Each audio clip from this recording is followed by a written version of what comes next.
জীবন হারাম কইরালাম আমি হারাম করে ফেলবো বলে দিলাম। হঠাৎ যেন ঝড়ের বেগে নেমে এলেন সংসদ সদস্য শেখ ফরিদ আহমেদ মানিক। আর তাতে নড়ে চড়ে বসেছে প্রশাসন থেকে শুরু করে সাধারণ মানুষ পর্যন্ত। মনে প্রশ্ন জাগে, কে এই সংসদ সদস্য যিনি ঘরে বসে নির্দেশনা না দিয়ে নিজেই সরাসরি অভিযানে নামেন মাঠে?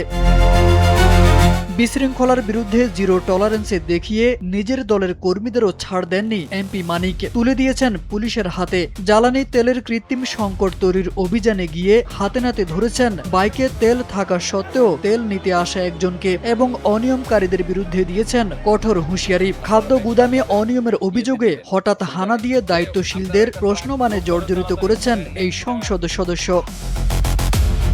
এরই ধারাবাহিকতায় এবার তিনি নেমেছেন কিশোর গ্যাং দমনে।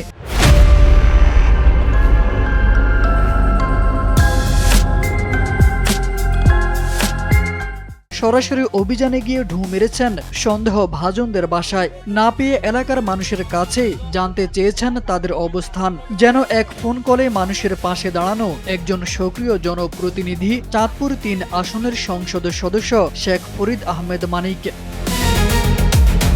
অন্যদিকে হঠাৎ করেই পরিদর্শনে যান স্থানীয় হাসপাতালেও। একে একে ঘুরে দেখেন বিভিন্ন ওয়ার্ড, কথা বলেন রোগীদের সঙ্গে। এরপর সোজা রান্নাঘরে গিয়ে রোগীদের জন্য প্রস্তুত খাবারের মান, পুষ্টিগুণ, পরিবেশন পদ্ধতি এবং সংরক্ষণ ব্যবস্থাও খতিয়ে দেখেন তিনি। হাসপাতালের টয়লেট, পানির ব্যবস্থা এবং সামগ্রিক স্যানিটেশন পরিস্থিতিও তার নজর এড়ায়নি। সংশ্লিষ্টদের দিয়েছেন কড়া নির্দেশনা।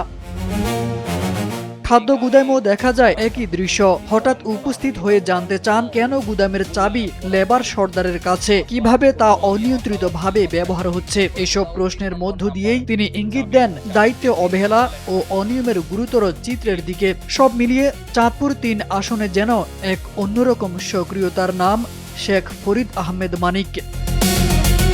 তারেক আজিজ খান, NPB।